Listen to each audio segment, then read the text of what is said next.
اس کے بعد میں حافظ عزیز الرحمان عمری حفظ اللہ سے گزارش کرتا ہوں کہ وہ کچھ خطاب فرمائیں۔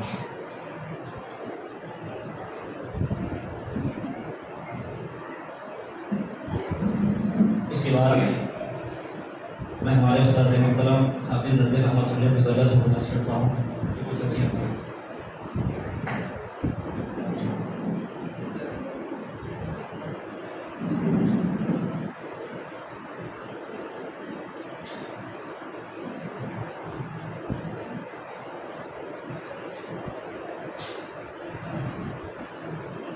بسم اللہ الرحمن الرحیم الحمد للہ رب العالمین والعاقبۃ للمتقین والصلاة والسلام علی نبینا محمد وعلی آلہ وصحبہ اجمعین، اما بعد۔ قابل احترام صدر اجلاس، موقر علماء کرام، ذی وقار ذمہ داران مکتب، عمائدین شہر اور اس مکتب کے عزیز طلباء اور طالبات اور پردہ نشین خواتین اسلام، میں سب سے پہلے اللہ تبارک و تعالیٰ کا شکر بجا لاتا ہوں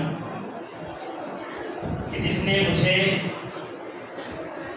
اس اہم اجلاس میں اپنے چھوٹے بھائیوں اور بہنوں کے درمیان بیٹھنے اور ان کی معصوم زبانوں سے کچھ کلمات سننے کا موقع عنایت فرمایا۔ ثانیاً میں ذمہ داران مکتب کا بھی شکریہ ادا کرتا ہوں کہ انہوں نے مجھے اس اجلاس میں شرکت کی دعوت دی، جزاکم اللہ خیرا۔ عزیز طلباء اور طالبات، یہ سب سے پہلے میں اپنی خوشی کا اظہار کرنا چاہتا ہوں کہ جب بھی میں اس بستی کو آتا ہوں تو ایک عجیب کیفیت محسوس ہوتی ہے، عجیب خوشی بھی ہوتی ہے، جس کا اظہار کرنا چاہتا ہوں وہ یہ کہ اس بستی کا ماحول بڑا خوشگوار ہے۔ الحمدللہ ایسے محسوس ہوتا ہے کہ پوری بستی والے ایک ہی خاندان کے افراد ہیں، سب ایک دوسرے کا تعاون کرتے ہیں، ایک دوسرے کا ساتھ دیتے ہیں، ایک دوسرے کے دکھ درد میں، خوشی اور مسرت میں سب شامل ہوتے ہیں۔ اور بڑی خوشی اس بات سے بھی ہوتی ہے کہ یہاں پر الحمدللہ دینی ماحول ہے۔ ابھی گزشتہ ہفتہ ہم لوگ پروگرام میں آئے ہوئے تھے، تھوڑی دیر پہلے اعلان کیا گیا کہ مغرب کے بعد پروگرام ہونے والا ہے، تو پوری مسجد بھر گئی تھی عوام سے۔ یہ اس بات کی دلیل ہے کہ یہاں بستی والوں کے اندر ماشاءاللہ دینی ماحول بہت زیادہ ہے۔ اور دوسری دلیل یہ آج کے دن کتنے بچے جو سامنے ہمارے موجود ہیں، ماشاءاللہ اگر یہ ان کے گھروں میں دینی ماحول نہ ہوتا تو شاید یہ نتیجہ ہمیں دیکھنے کو نہیں ملتا۔ کتنی بچیاں اور اتنے بچے پڑھ رہے ہیں، 300 طلباء اور طالبات، کافی خوش نصیب ہیں اس بستی والے بھی، ان کے والدین بھی، اور یہاں کے جو ذمہ داران ہیں ماشاءاللہ ان کے خلوص کو مبارکباد دینا چاہیے کہ اللہ تعالیٰ ان کے خلوص کو قبول فرمائے۔ بڑے اخلاص کے ساتھ اس بستی کے دینی پروگراموں میں حصہ لیتے ہیں ذمہ داران یہاں کے، اور پورا مکمل طور پر اس کا ساتھ دیتے ہیں۔ عزیز طلباء اور طالبات، آپ خوش نصیب ہیں کہ آپ کے لیے یہ بستی ملی، اور آپ اس لیے بھی خوش نصیب ہیں کہ یہاں اس بستی کو علماء کرام کی سرپرستی حاصل ہے، اور یہاں کے عوام بھی خوش نصیب ہے کہ یہاں جدید علماء، عقیدے اور منہج کے پکے علماء یہاں پر موجود ہیں، اور الحمدللہ بہت ساری برائیوں سے بڑے تو بچتے ہی ہیں، لیکن سننے میں آیا کہ یہاں کے نوجوان طبقے کے اندر بھی ماشاءاللہ کافی دینی بیداری پائی جاتی ہے۔ بڑی بڑی برائیوں سے وہ لوگ بچے ہوئے، سن کر کے بڑی خوشی ہوئی۔ اب یہ سب آپ بھی بڑے بن جائیں گے، آپ عمر کے چھوٹے مرحلے میں، چھوٹی عمر کے مرحلے میں آپ، لیکن آپ پڑھ رہے ہیں یہاں پر جو مکتب میں سیکھے ہیں صبح اور شام یا پھر دن بھر کے جو مکتب چلا، تو اس میں جو چیزیں سیکھے ہیں آپ اس کو اپنی زندگی میں مکمل طور پر ثابت قدم رکھنا ہے. یہ جو دعائیں پڑھتے ہیں آپ ابھی آ کے سنائے، دعائیں سناتے رہے، اسماء الحسنی مختلف چیزیں آپ نے سنائی، یہ زندگی بھر کے لیے ہے. صبح شام کے اذکار ہیں، نماز کے بعد کے اذکار ہیں، یہ ہمیشہ کے لیے ہیں. آپ کو بڑے عالم بننے کے بعد ہی اس کا اہتمام کرنا ضروری نہیں ہے. آپ ابھی سیکھے ہیں، ابھی سے آپ کو اس پر عمل کرنا ہے. آخرت میں کامیابی کے لیے ہر چیز کی دعا سکھائی جاتی ہے آپ کو، اور ان چیزوں کا اہتمام بہت ضروری ہے، اس وجہ سے کہ آپ کے گھروں میں برکت انہی چیزوں سے آتی ہے. اور خاص کر میں خواتین اسلام سے بھی مخاطب ہوں، جن کے بچے یہاں پر پڑھ رہے ہیں یا پھر آئندہ پڑھیں گے بھی، تو میں ان سے گزارش کرنا چاہوں گا کہ یہاں پر جو پڑھ رہے ہیں ان طالبات سے گھر میں اہتمام کروائیں. مسجد کو جاتے ہوئے، گھر سے نکلتے ہوئے، گاڑی پر سوار ہوتے ہوئے، سفر پر جاتے ہوئے، یا گھروں کے اندر سوتے اٹھتے جاتے، بیت الخلاء میں داخل ہوتے نکلتے، کھاتے پیتے، جتنی چیزیں ہماری منسلک ہیں ہماری زندگی سے، ان تمام چیزوں کے اندر دعاؤں کا اہتمام کروائیں. بچے ہیں بھول جائیں گے، سستی ہو جائے گی، لیکن آپ مائیں اور بہنیں اس بات کا اہتمام کریں کہ بچوں کو توجہ دلائیں کہ آپ نے جو مکتب میں پڑھا ہے، جو دعائیں سیکھی ہیں، اس دعا کا اہتمام کرو، باقاعدہ ان کو سکھائیں.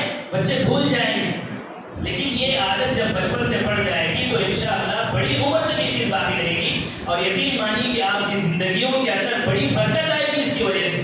صبح شام کی دعاؤں میں آپ لوگ وہ دعا بھی پڑھے ہوں گے، بسم اللہ الذی لا یضر مع اسمہ شیء فی الارض ولا فی السماء وهو السمیع العلیم. کتنی جامع اور زبردست دعا ہے. اگر آپ صبح میں پڑھ رہے ہیں تو پورے یقین کے ساتھ پڑھیے کہ دنیا کے اندر میں نے صبح کی ہے، میں صبح میں داخل ہوا ہوں، میں نے دعا پڑھی ہے. کس کے نام سے؟ بسم اللہ الذی لا یضر، اس اللہ، اس ذات کے نام سے میں شروع کر رہا ہوں اپنی زندگی کا. اس لیے کہ ہم جب سو کر اٹھتے ہیں تو گویا مر کر کے دوبارہ زندگی ہمیں ملتی ہے. تو یہ بتانا چاہتے ہیں کہ ہماری زندگی دوبارہ شروع ہوئی ہے تو اللہ کے نام سے شروع ہوتی ہے، بسم اللہ الذی لا یضر. پھر اس کے بعد ہمارا ایمان اور عقیدہ ہونا چاہیے کہ ہمیں دنیا کے اندر کوئی چیز نقصان نہیں پہنچا سکتی. کیوں؟ اس لیے کہ ہم اس اللہ کے نام کے ساتھ زندگی شروع کی ہے اپنے دوسرے دن کی. تو پورے عقیدے کے ساتھ، پورے ایمان اور کامل کے ساتھ آپ اس دعا کو پڑھیں گے کہ اللہ کی ذات ہماری حفاظت کرے گی. اس کے نام سے ہم صبح کیے ہیں تو ہمیں کوئی چیز نقصان ہرگز نہیں پہنچا سکتی. لا یضر مع اسمہ شیء فی الارض ولا فی السماء، نہ تو زمین میں کوئی چیز تمہیں نقصان پہنچا سکتی ہے اور نہ آسمان میں کوئی چیز تمہیں نقصان پہنچا سکتی ہے. ایسے بہت ساری دعائیں ہیں جو صبح شام پڑھی جاتی ہیں. آپ کے اساتذہ اکرام اس کا مفہوم بھی سمجھائے ہوں گے، آپ کو اس کی فضیلت بھی بتائے ہوں گے. گرچہ کہ یہ فضیلتیں، یہ مفہوم اس وقت سمجھ میں نہیں آئے گا، لیکن آئندہ چل کر جب ہم اہتمام کریں گے، ہم اپنی زندگیوں میں برکت دیکھیں گے تو آپ کو ان دعاؤں کا اثر معلوم ہوگا. ان دعاؤں کا اثر معلوم ہوگا. ایک چھوٹی سی دعا ہے، بہرحال اس کی روایت میں تھوڑا سا اختلاف بھی ہے کہ کسی بیمار کو دیکھ کر کے دعا پڑھنا چاہیے. کوئی بیمار ہے، بہت زیادہ بیمار ہے، ہم دعا اس کو دیکھ کر کے پڑھتے ہیں، الحمدللہ الذی عافانی مما ابتلاک بہ وفضلنی علی کثیر ممن خلق تفضیلا. یہ دعا ہے کہ اللہ تعالیٰ وہ شخص سامنے والا جس بیماری میں مبتلا ہے، میں اس بیماری میں نہیں ہوں، اللہ کا شکر ہے، اللہ نے مجھے بچا لیا. اس کی فضیلت کے تعلق سے آتا ہے کہ جو بندہ یہ دعا پڑھے گا پورے یقین کے ساتھ، اس کو وہ بیماری لاحق نہیں ہوگی. اس کے سلسلے میں ایک واقعہ نقل کیا گیا ہے کہ ایک لڑکی اس دعا کا بہت اہتمام کیا کرتی تھی، بہت زیادہ اہتمام کیا کرتی تھی. دعاؤں کے معجزانہ اثرات کی کتاب ہے، الیاس الحکری صاحب کی، وہ نقل کیے ہیں کہ اس لڑکی نے، وہ لڑکی بہت زیادہ اہتمام کیا کرتی تھی اس دعا کا. جب بیمار ہوئی، تشخیص کروائی گئی، ڈاکٹر کے پاس لے جایا گیا تو کہا کہ یہ کینسر اس کو بیماری لاحق ہوئی ہے. تو لڑکی کہنے لگی کہ مجھے کینسر نہیں ہو سکتا. کیوں نہیں ہو سکتا؟ اس لیے کہ میں دعا پڑھا کر کے، یعنی کینسر کے پیشنٹ کو دیکھ کر کے میں نے دعا کی تھی کہ اللہ نے مجھے اسے بچا لیا، اور مجھے پورا یقین ہے کہ میں یعنی اس بیماری مبتلا نہیں ہو سکتی.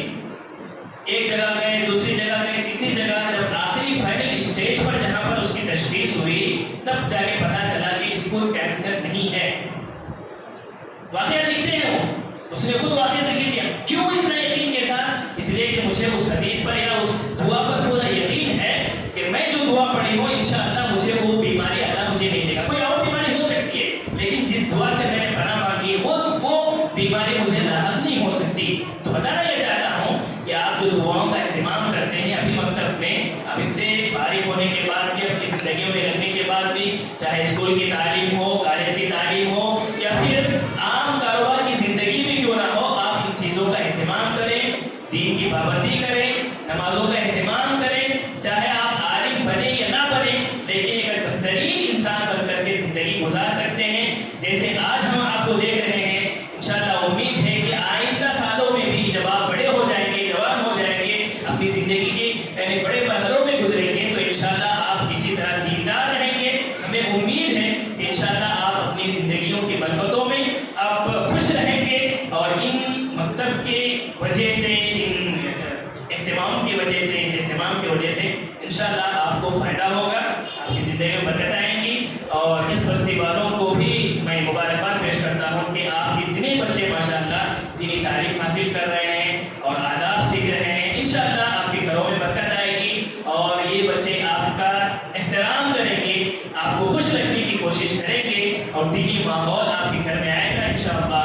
اللہ تعالیٰ سے دعا ہے کہ اللہ تبارک و تعالیٰ جتنے بھی ان بچوں کے سلسلے میں محنت کر رہے ہیں، چاہے ان کے والدین ہوں یا اساتذہ کرام ہوں، یہاں کے مینجمنٹ ہو، ذمہ میں یہاں کے لوگ ہوں، عوام ہوں، سب کو اللہ تبارک و تعالیٰ جزائے خیر عطا فرمائے کہ ان کی کافی محنتیں ان بچوں کے پیچھے ہیں. ان کی زندگی کو سنوارنے کے سلسلے میں بڑے مخلص ہیں. اخلاص سب سے بڑی چیز ہے. میں دیکھ رہا ہوں کہ اخلاص کا نتیجہ ہے کہ اتنے بچے یہاں پر جمع ہوئے، اتنے بچے پڑھ رہے ہیں. ماشاءاللہ اللہ تعالیٰ آپ سب کی زندگیوں میں برکت لائے، آپ سب کو خوش اور خوشحال رکھے. آپ اللہ تعالیٰ آپ تمام کی پریشانی کو دور فرمائے، آپ کو زندگی بھر عمل کرنے والا اور ان چیزوں پر کاربند رہنے والا بنائے. اللہ تعالیٰ ہم تمام کو صحیح باتوں پر عمل کرنے کی توفیق عطا فرمائے.